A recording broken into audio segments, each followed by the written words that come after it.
බොහොම ස්තුතියි ගරු අමාත්‍යතුමනි විශේෂයෙන්ම මෙම කාරණය පිළිබඳව ඔබතුමාගේ පිළිතුරේදී සඳහන් කළ ආකාරයට සෙන්ට්‍රල් බැංක් එකත් එක්ක මේකේ ගනුදෙනුවක් නැහැ කියන කාරණය පැන නැගුණ අවසාන කෑල්ලේදී සෙන්ට්‍රල් බැංක් එකේ රෙජිස්ටර්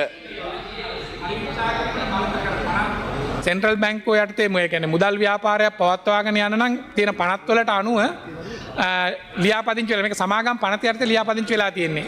ඒක තමයි සුපරීක්ෂණයට අමාරු වෙන්නේ.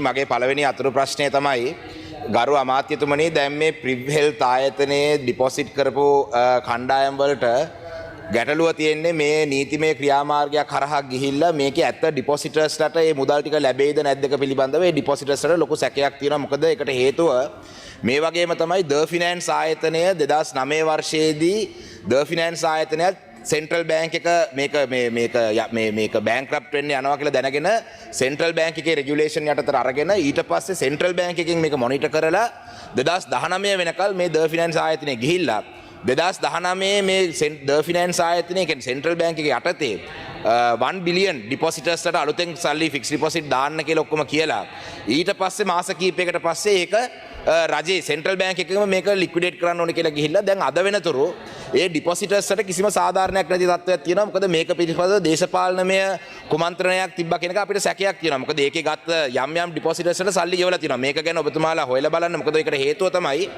දැන් පහුගිය මාසයේදී මඩකලපුවේ මන්මුනේ තෙන්නරෙව් පෙට්ටු ප්‍රාදේශීය සභාවේදී යෝජනාවක් ඉදිරිපත් කරා ඒ ප්‍රදේශයේ 100 200 300 වගේ පොලියකට ණය ලබා දෙනවා. ඒ ආයතන එකක්වත් සෙන්ට්‍රල් බැංක් එකේ රෙජිස්ටර් වෙන්නේ නැතුව ඒ ආයතන රෙජිස්ටර් කරලා තියෙන්නේ ප්‍රාදේශීය ලේකම් කාර්යාලයේ. ඒතර මම ඔබතුමාට විස්තරාත්මකව මම මේ කරුණ ටික ඔබතුමාට යොමු කරන්නම්. ගරු අමාත්‍යතුමනි මගේ පළවෙනි අතුරු ප්‍රශ්නය තමයි මේ ද ෆිනෑන්ස් සමාගම වගේ ඩිපොසිටර්ස්ලට අසාධාරණයක් වෙන එක නවත්තලා ද ෆිනෑන්ස් එකේ අසාධාරණ වෙච්ච අයටත් මේ මුදල් ලබා දෙන්න මේ ආණ්ඩුව ක්‍රියාමාර්ග ගන්නවද? ඒ වගේම තමයි මූල්‍ය ආයතන ඒ දිස්ත්‍රික්කවල ප්‍රාදේශීය ලේකම් මට්ටමින් විතරක් රෙජිස්ටර් කරගෙන 300කට අධික පොලි මුදල් වලට දෙන්න පුළුවන්ද? එහෙම නැත්නම් ඔබතුමාලා සෙන්ට්‍රල් බැංක් එක හරහා මේක හරි විදියට ගවර්න් කරනවද කියන එක මගේ පළවෙනි අතුරු ප්‍රශ්නය. මොකද ගරු අමාත්‍යතුමනි අද උදෑසන වෙනකොට ආණ්ඩුව කෙරෙහි යම් විශ්වාසයක් රටේ ජනතාවට ඇවිල්ලා තියෙනවා. මොකද උදෑසන බිමල් රත්නායක ඇමතුමාව සිවිල් සහ පෝර්ට් එකෙන් අයින් කරා කියලා නිවුස් එක දැක්කා. මම දැන් කන්ටේනර් කේස් එක නිසා දන්නේ අයින් කරේ. ඒක නිසා එතුමා ඉවත් කරා කියලා දැක්කා. ආණ්ඩුවට සුබ පතනවා මේ කන්ටේනර් කේස් එකට සම්බන්ධ පුද්ගලයෙක්ව ඒකෙන් ඉවත් කරලා මේ පරීක්ෂණයක් කරනවා කියලා මට ඒක නිසා විශ්වාසයක් ගොඩනැගී තියෙන එකත් කියලා මගේ මේ අතුරු ප්‍රශ්නය අවසන් කරනවා. බොහොම ස්තුතියි. මේ ගරු අමාත්‍යතුමා ඒ සම්බන්ධයෙන් අදාළ ඒ අමාත්‍යාංශ සංශෝධනය පිළිබඳ ඉදිරියේදී පාර්ලිමේන්තුව වාර්තා කරයි. එහෙම ඉවත් කිරීමක් නෙමෙයි සිද්ධ වෙලා තියෙන්නේ. විෂයන් අපි වඩාත් උචිත විදියට අපේ අරමුණ කරා යෑමට යම් සංශෝධන ටිකක් ඒ අලුත් වගකීම ඊට වඩා වැඩි වගකීමක් එතුමාට පැවරලා තියෙනවා. ඒක ඉදිරියේදී දැනුම් දෙවි. ඔබතුමා මතු කරපු අරු මන්ත්‍රීතුමනි අර ප්‍රශ්නේ ද ෆිනෑන්ස් සම්බන්ධ ප්‍රශ්නය ඇත්තටම මේක රෙජිස්ටර්ඩ් ෆයිනෑන්ෂල් ඉන්ස්ටිටියුෂන් එකක් යටතේ ඒකේ මොනිටරින් එක සිද්ධ වුණාද නැද්ද අඩුපාඩු තියෙනවා අපි හොයා බලමු. ඒක යම් තාක් දුරට ගිහලා අපි කවුරුත් දන්නවා ගැටලුවක ඉර වෙලා තියෙන. ඒ වගේ මේක විතරක් නෙමෙයි තව ආයතන ගණනාවක්ම තියෙනවා.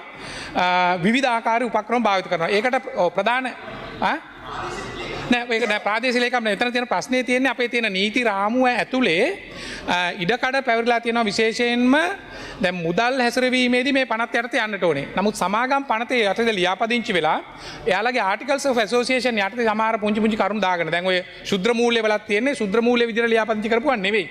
ඒතකොට සෙන්ට්‍රල් බැංක් එකකට පරිපාලනය කරන්න බෑ. එළිය තියෙන ඒවා සාමාන්‍ය අපරාධ නීතිය යටතේ මූල්‍ය වංචා යටතේ නඩු පැවරීම් කරන්න සිද්ධ වෙනවා.